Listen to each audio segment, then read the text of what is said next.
আমি লেখাপড়া শিখে চাকরি নিলেন, এত বড় কথা? তাহলে এত বড় কথা না, ছোট বলা হয়ে গেছে, এখনো অনেক পাওনা আছে, ভালো করে পড়েন। কিছু বুঝতে পারতেছেন কি জি? তাহলে কেতনা পণ্ডিতেরই চাকরি দেশে বুঝতে হবে, সে অফিসার, সে অফিসার রয়েছে, বইকারা পড়তেছে ওই নেই। আমরা শিক্ষা দপ্তরে যে বললাম স্যার আমরা আপিল করেছিলাম এই ব্যাপারে, রাইটাসে যে বললাম স্যার আমরা আপিল করেছিলাম এই ব্যাপারে, আজকের এতদিন হয়ে গেল এখনো পর্যন্ত তার কোনো সুরাহা পেলাম না। বাবারে বাবা, তেলে বেগুনে জ্বলে উঠলো, খেঁচে উঠলো আর এক অফিসারের উপরে। কি ব্যাপার, তুমি এদের কাজটা এখনো করে দাওনি? 3 মাস আগে আমি সই করে দিয়েছি, এখনো কাজটা তুমি করে দাওনি। তার লাফানি ঝাঁপানি দেখে কেডা? আজকের মধ্যেই কাজ হয়ে যাওয়া চাই, কালকে যেন রিপোর্ট পাই কাজ হয়ে গেছে। সে বেচারা নিম্ন পদস্থ অফিসার চুপচাপ বসে শুনে নিলে, উনি হেঁকে আঙুল মেরে দিয়ে বেরিয়ে চলে গেল জি। পরে সে যখন চলে গেছে আমাদের ডেকে একজনের বলছে, বলে ভাই দয়া করে মাফ করুন, আমি কাজ করতে পারবো না। বলো কেন? তো বলছে আপনাদের সামনে ওই বলে গেছে, তো আমারে বলে রেখেছে খবরদার এই ফাইল যেন খবরদার হাত দিস নিতে, এখন অনেক ঝামেলা আছে। বলো আমি যদি কাজ করি কালকে আমার এখান থেকে কালকে আমার ডিসচার্জ করবে, আমার রাখবে না। ও ভাইরা আমার, মনে রেখে দিন, নবী আমার বললেন আমানত ধ্বংস হবে যে যুগে, ওই যুগটা কিয়ামতের নিকটবর্তী যুগ, কিয়ামত তার পরপরই হবে বলে মনে রাখো।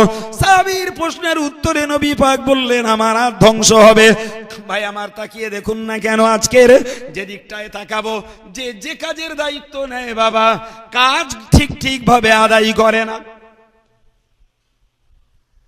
আপনি দুনিয়ার ক্ষেত্রে দেখুন, ধর্মের ক্ষেত্রে দেখুন, রাজনীতির ক্ষেত্রে দেখুন, যারা যে দায়িত্বের লোক সত্যি সত্যি সে দায়িত্ব সবাই 16 আনা ঠিক করে করে। হ্যাঁ না বলবেন? একদম না, একদম না। ভাইরা আমার, ঠিক তদ্রূপ গচ্ছিত অর্থদ্রব্য ভাইরা আমার কারোর কাছে রয়েছে মসজিদের অর্থ, সে ঠিক মতন মসজিদের অর্থ মসজিদের পিছনে খরচ করে না। ভাইরা আমার, কারোর কাছে মাদ্রাসার অর্থ রয়েছে, কারোর কাছে ক্লাবের অর্থ রয়েছে, কারোর কাছে রয়েছে জনকল্যাণের অর্থ, জনহিতকর কাজের অর্থ রয়েছে। ভাই আমার, ভালো করেই জেনে রাখি আমরা, এবং বাস্তবে জেনেও থাকি বটে, যেই জাতীয় মানুষগুলো রীতিমতো জনগণের অর্থ নিয়েছে বটে, কিন্তু আদৌ তারা জনগণের অর্থকে জনগণের পিছনে সমুচিত খরচ করে না, সাধারণের অর্থ সাধারণের মাঝে ঠিকভাবে ব্যয় করে না, বরং ওমালকে নিজের বলি মনে করে, নিজের বলি আত্মসাৎ করে। এর রেকর্ড দেশ ও দুনিয়াতে যথেষ্ট পরিমাণে খুঁজলে পাওয়া যাবে। যাবে না? কি হবে উপায়? তাহলে এতেই তো বুঝতে পারা যাচ্ছে এই যুগ কিয়ামতের নিকটবর্তী যুগ, দুনিয়া ধ্বংসের পূর্ব আভাস এগুলো। বেয়াদবির ক্ষমা চেয়ে বলছি, আমি আব্দুল কাইয়ুম আমারটাই আগে বলি বাবা, আমি এখন ওয়াজ করতে বসেছি, ধর্মটাকে আমার সময়ের ভিতরে ধর্মের বাণী বুঝিয়ে দেওয়ার দায়িত্বটা আমার। এ দায়িত্ব যদি আমি ঠিক করে পালন না করি, ভুল বোঝাই যদি, কিংবা এলোথেলো কথা বলে যদি সময়টাকে ব্যয় করি, তাহলে আপনাদের বোঝাবার দায়িত্বটা নিয়েছিলাম, সে দায়িত্বটা ধ্বংস করলাম কিনা একটু বলবেন। মসজিদের ইমামতির দায়িত্ব নিয়েছেন ইমাম সাহেব, তিনি যদি ঠিক করে নামাজ আদায় না করেন, শরীয়তের মসলাগুলো যদি ঠিকভাবে পালন না করেন, পিছনের মুক্তাদিগুলোর নামাজের শুদ্ধতার দায়িত্ব ইমামের ঘাড়ে। ইমামের নামাজ যদি ঠিক না হয়, পিছনের মুসল্লিগুলোর নামাজটার বরবাদি হবে না, হবে না? আমার মনে রাখুন, আমি ওস্তাদি করব, ছাত্র ছাত্রী পড়াবো, শিক্ষকতার দায়িত্ব নিয়েছি, তাহলে ওই ছেলে মেয়েগুলোকে উপযুক্ত শিক্ষা দেব, এটা তো শিক্ষক হিসাবে আমার দায়িত্ব। আমি যদি তাদেরকে ঠিক করে যদি দায়িত্ব পালন না করি, যথা উপযুক্ত শিক্ষা যদি তাদেরকে না দিই, তাহলে তাদের আমানতটাকে ধ্বংস করলাম কিনা। ভাইরা আমার, আমি সরকারি অফিসার, যে অফিসে আমাকে দায়িত্ব দেয়া হয়েছে, আমি পদস্থ অফিসার, আমার অফিসের যা কাজ কাম আমি ঠিকভাবে করি না, ভাইরা আমার, তাহলে দায়িত্ব নিয়ে অবহেলা অপব্যবহার করেছি কিনা? একটু দয়া করে বুকে হাত দিয়ে বলবেন, গোটা দেশের কোন অফিসে আপনি যাবেন যে অফিসে ঠিক ভাবে কাজ হয়, বিডিও অফিস বলুন, স্কুল বলুন, কলেজ বলুন, ইউনিভার্সিটি বলুন, কোর্ট বলুন, কোথায় যাবেন যেখানে ঠিক ভাবে কাজ হয়? জানা আছে? জি। আগেকার যুগে যদি হয়ে থাকে, কোন বৃদ্ধ মানুষ যদি প্রমাণ দেন তার জমানাটা পেরিয়ে গেছে, এ যুগে আর আশা করা যায় না বাবা। ভাইরা আমার, এক টেবিল থেকে আর এক টেবিলে একটা ফাইল চলে যেতে 2 মাস 3 মাসও সময় যায়। কি ধূর্তুমি! জি, ধূর্তুমির শেষ নেই। আমরা শিক্ষা দপ্তরে যেয়ে বললাম, স্যার আমরা আপিল করেছিলাম এই ব্যাপারে। রাইটাসে যেয়ে বললাম, স্যার আমরা আপিল করেছিলাম এই ব্যাপারে, আজকের এতদিন হয়ে গেল এখনো পর্যন্ত তার কোনো সুরাহা পেলাম না। বাবারে বাবা, তেলে বেগুনে জ্বলে উঠলো, খেঁচে উঠলো আর এক অফিসারের উপরে। কি ব্যাপার, তুমি এদের কাজটা এখনো করে দাওনি? 3 মাস আগে আমি সই করে দিয়েছি, এখনো কাজটা তুমি করে দাওনি। তার লাফানি ঝাঁপানি দেখে কেডা? আজকের মধ্যেই কাজ হয়ে যাওয়া চাই, কালকে যেন রিপোর্ট পাই কাজ হয়ে গেছে। সে বেচারা নিম্ন পদস্থ অফিসার চুপচাপ বসে শুনে নিলে, উনি হেঁকে আঙুল মেরে দিয়ে বেরিয়ে চলে গেল। জি। পরে সে যখন চলে গেছে, আমাদের ডেকে একজনের বলছে, বলে ভাই দয়া করে মাফ করুন, আমি কাজ করতে পারবো না। বলো কেন? তো বলছে আপনাদের সামনে ওই বলে গেছে, তো আমারে বলে রেখেছে খবরদার এই ফাইল যেন খবরদার হাত দিস নিতে, এখন অনেক ঝামেলা আছে। বলো আমি যদি কাজ করি কালকে আমার এখান থেকে কালকে আমার ডিসচার্জ করবে, আমার রাখবে না। তা ভাই আপনারা মাফ করবেন, আমি বলো কাজ করতে পারবো না, আপনাদের কাজ হতে এখনো 6 মাস লাগবে। কেন? বললে অর্থ দপ্তরে ঘাটতি আছে, এ কাজ এখনো হবে না। আর আমাদের সামনে কি সুন্দর চ্যাম্পিয়ন করে চটকদারি চিটিংবাজি করে চলে গেল। কি চিল্লানি তার, এখনো করে দাও নি এদের কাজ, অমুক তবু ঘেন সানো করে দিয়ে গেল। আর ও চলে গেলে আমাদের কাছে ক্ষমা চাচ্ছে, বলছে মাফ করবেন ভাই, আমি কিন্তু পারবো না বলো করতে। কি সর্বনাশ! জি। তা আমরা বলি যদি ওই কথাটা ওকে বলে দেওয়া হয়, তো দেখেন যদি আমি আপনাদের ভালো কথা বললাম, আমার ক্ষতি করতে চান তা বলেন। বুঝতে পেরেছেন কেসটা? আচ্ছা হাজার হোক, এই কথাটা তার সঙ্গে আর বলা যায়? এই লোকটা সাধু বেশে আমাদের বললে আর তার ওই কথাটা বলে দেবো, ওর তো কপাল পড়বে। জি। কি সর্বনাশ! এরম খেল আমি আলিয়ায় যে বেশ কয়েকবার দেখিস। তাদের খেল দেখলি হাসি মাঝে মাঝে, বলি কি করছে এরা, দেখো না। এরা মনে করেছে আমরা 2 কলম লেখাপড়া শিখেছি, ঘেনু সব আমার গা মাথা, এর গা মাথাগুলো কিচ্ছু নি। জি। সব উচ্চপদস্থ অফিসার, তাদের তান মান দেখলি হাসিও লাগবে, দুঃখও ধরবে, রাগও ধরবে। বলি কি বাঁদরের বাঁদরামি করতেছে এরা কড়া। এটা হচ্ছে বর্তমান জমানার কাজের গতি। ও ভাইরা আমার, প্যারে নবী সাল্লাল্লাহু আলাইহি ওয়াসাল্লামের সাহাবী নবী পাককে জিজ্ঞাসা করেছিলেন কাইফা ইদাতুহা, ইয়া রাসূলুল্লাহ, ইয়া হাবিবাল্লাহ, হুজুর একটু দয়া করে বলবেন কেমন করে আমানত ধ্বংস হবে? মসজিদে সাপোজ ইমামতির জায়গা খালি নেই, লোক রয়েছে, মাদ্রাসায় ওস্তাদির জায়গা খালি নেই, লোক রয়েছে। ভাইরা আমার, আরো যখন ভাতা দেশে তখন ইমামতি নেওয়ার জন্য খুঁদোখুদি করে বেড়াচ্ছে কত লোকে।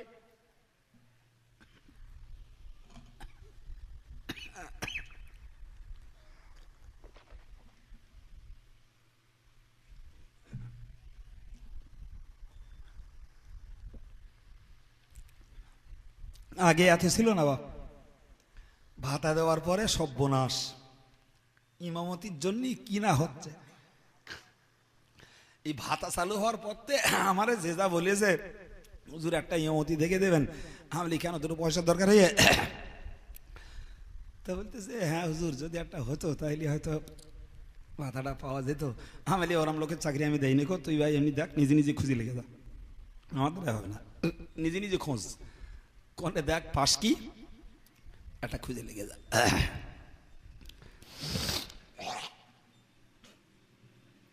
ও ভাইরা আমার, ভালো করে মনে রাখুন, আমি আপনাকে বুঝিয়ে বলতে চাইছি, তাহলে ইমামতির পদ খালি নেই, শিক্ষকতার পদ খালি নেই, অজের মঞ্চ খালি নেই, কোথাও খালি নেই, সরকারি অফিস আদালতগুলো খালি নেই, সব জায়গায় তো পদাধিকারী লোকেরা বসে আছে।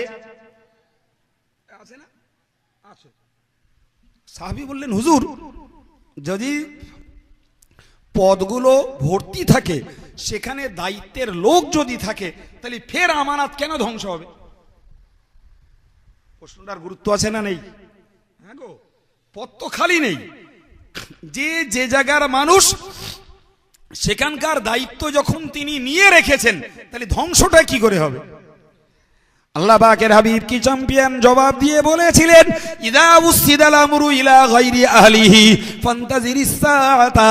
ওগো সাহাবীরা, আমি নবী পাক তোমাদেরকে বলছি, ওগো উম্মতে মুসলিমা, তোমরা মনে রাখো, আমি তোমাদেরকে বলছি, আমানত ধ্বংস হবে এই জন্যই, অযোগ্য লোকেরা যোগ্য আসন দখল করবে, যাদের যোগ্যতা নেই তারা যোগ্য আসন দখল করে বসে থাকবে।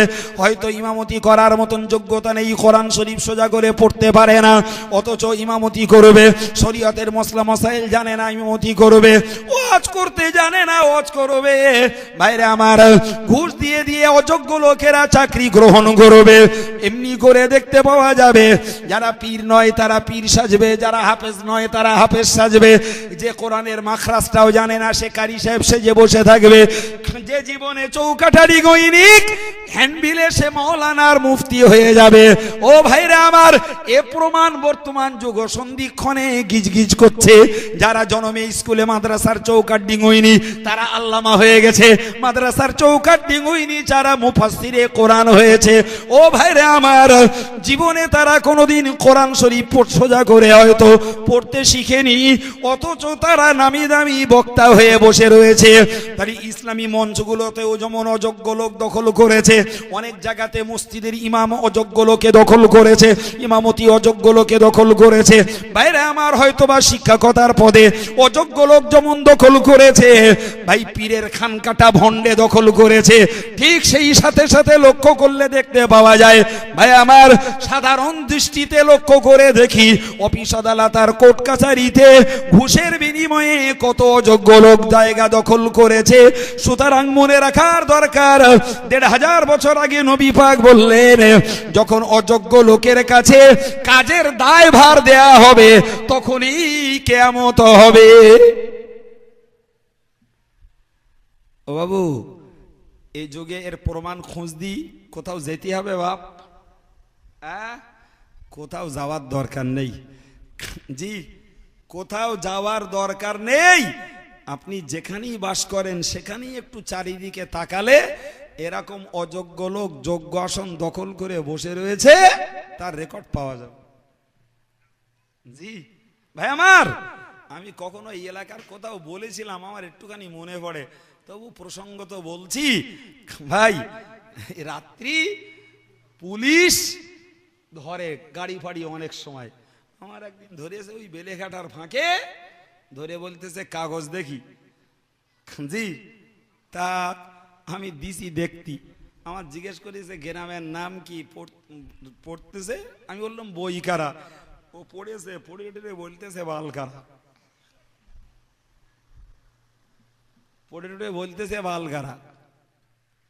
আমি লেখাপড়া শিখে চাকরি নিলেন, এত বড় কথা? তাহলে এত বড় কথা না, ছোট বলা হয়ে গেছে, এখনো অনেক পাওনা আছে, ভালো করে পড়েন। কিছু বুঝতেছেন কি? জি, তাহলে কেতনা পণ্ডিতেরই চাকরি দেশে বুঝতে হবে, সে অফিসার, সে অফিসার রয়েছে, বইকারা পড়তেছে ওই।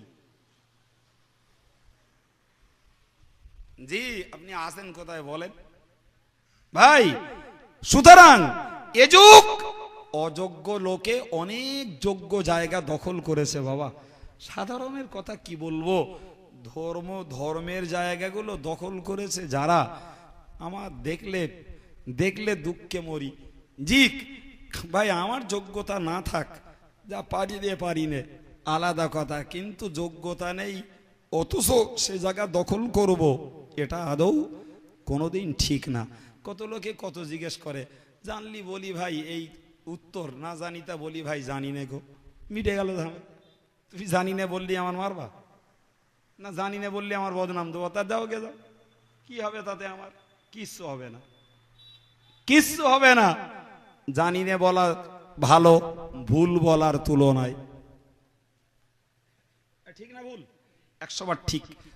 ভাই আপনি বলুন, বর্তমান যুগ সময়ে যে অজনসিহত দেশে চলছে ভাই, যারা এই সাধারণ মানুষগুলোকে ধর্মের বাণী, ধর্মের জ্ঞান পৌঁছানোর দায়িত্ব নিয়ে অজনসিহতের জায়গা দখল করেছে, আপনারা আমি ওয়াজ করি, আপনারা শোনেন, আমারও শোনেন, আরো 10 জায়গার ওয়াজ শোনেন।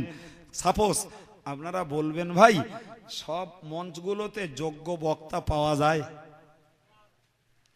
আর একদিন একটা হ্যান্ডবিলে দেখি, আর একদিন মানে মাস 2-3 আগে একটা হ্যান্ডবিলে দেখি একজনের নাম লেখা রয়েছে, জি মুফাসসিরে কোরআন আল্লামা পীরজাদা অমুক, অথচ হারগিজ সে তার জীবনে মাদ্রাসায় যায়নি, কোনোদিন মাদ্রাসায় গেছে ওয়াজ করতে, পড়তে যায়নি, তার নামে লেখা রয়েছে মুফাসসিরে কোরআন আল্লামা। ইসলামের চরিত্র বাঁচতে পারে? আম্মা জান আয়েশা সিদ্দিকা রাদিয়াল্লাহু আনহা বলেছিলেন, আমারানা রাসূলুল্লাহ সাল্লাল্লাহু আলাইহি ওয়াসাল্লাম আন নুনাজ্জিলান নাস আলা কদরি মানাজিলিহিম। আম্মা জান আয়েশা সিদ্দিকা রাদিয়াল্লাহু আনহা বলেন, আল্লাহ পাকের নবী আমাদেরকে হুকুম করেছেন যে মানুষটা যে মর্যাদার, যে মানুষটা যে দরজার, যে স্তরের, আমরা জানো সেই মানুষটাকে সেই জায়গাটায় বহাল রাখি। কেউ যদি অযোগ্য হয় তাকে যেন উচ্চ সম্মান না দেই, আর কেউ যদি যোগ্য হয় তাকে যেন নিম্ন স্তরে না নামাই। হযরত আম্মা জান আয়েশা বলেন, প্রিয় নবী নির্দেশ দিয়েছেন, হাদিসটি মুসলিম শরীফের 4 পৃষ্ঠাতে উল্লেখ করা রয়েছে। ও ভাইরা আমার, আজকের আমরা যাদেরকে আল্লামা মুফাসসিরে কোরআন, যুগ উপযোগী অনল তেজস্বী মুফতি মাওলানা পীর সাহেব শাহ সুফি পীরে কামেল হেন সেন লেজার পুচ্ছ জুড়ে দিয়ে লম্বা করে দিচ্ছি, একবারও আমাদের মতো আমাদের যোগ্যতা নেই, তাদের ভিতরে ওই গুণ, ওই যোগ্যতা, ওই ডিগ্রি তাদের আছে নাকি নেই? মাব্বার মতো বাটকারা আমজনতার নেই, শুধু জুড়ে দিয়ে সারেরা ভাই। একদল লোক ওই রকম জুড়ে দিচ্ছে, আর একদল লোক ফাও পাচ্ছে বলে র্যান্ডাম সেগুলোকে হজম করছে, কিচ্ছু বলে না।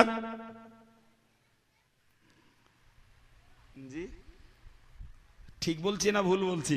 এরা দেখেছে লেখাপড়া শিখতে হলো না, ডালির পানি খাতে হলো না, পীরের দরবারে যে ঘষরাতি হলো না, জি কেতাব নিয়ে ওস্তাদের কাছে যেতে হলো না, ওস্তাদের পায়ে তেল মলতে হলো না, এমনি এমনি মুফাসসির আল্লামা মাওলানা যুগোপযোগী অনল তেজস্বী বক্তা সম্রাট সুলতানুল ওয়াইজিন শাহ সুফি পীরে কামেল আল্লামা অমুক সাহেব, এতটা ফাউ পাচ্ছি, ফিরত দে লাভ কি? যা দিচ্ছে এরা লেলাও।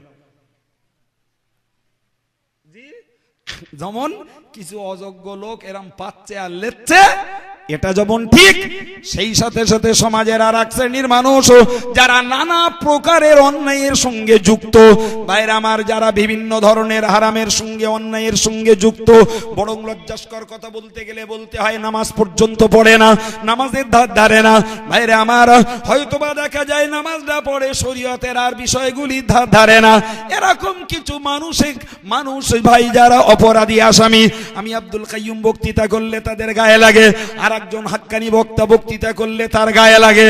এরা কোশ্চিনকালেও আমাদেরকে ভালো বলে মেনে নেবে না, ভালো বলে মেনে নেবে না। এরা আমাদেরকে আলেম বলবে না, দরকার নেই বলার। এরা বলবে না মুফতি, তোর দরকার নেই বলার। অন্তত তোর আলেম বলতে হবে না ভাই, মৌলানা বলতে হবে না, মুফতি বলতে হবে না, তোর হাফেজ সাহেব বলতে হবে না, হাজি সাহেব বলতে হবে না, কিন্তু করজোড়ে নিবেদন করব অন্তত মিথ্যা বদনাম দিয়ে, গালি দিয়ে আর মিথ্যা সমালোচনা করে জাহান্নামে যাস না বাবা। তোর কোনো নাম বলতে হবে না ভাই, নিজের সর্বনাশ নিজে ডাকিস না। জি যোগ্যকে যোগ্য মর্যাদা দিতে না পারিস, অযোগ্য এবং নিম্ন দরজায় নামাস না বাবা। নিজের কুয়া নিজে খুঁড়বি, কোনো পীর বাবা তোরে বাঁচাবে না, বলো কেউ বাঁচাবে না। জি যার জ্বালায় সেই ব্যস্ত থাকবে, তোমার সামলাতে হবে তোমার বাবা।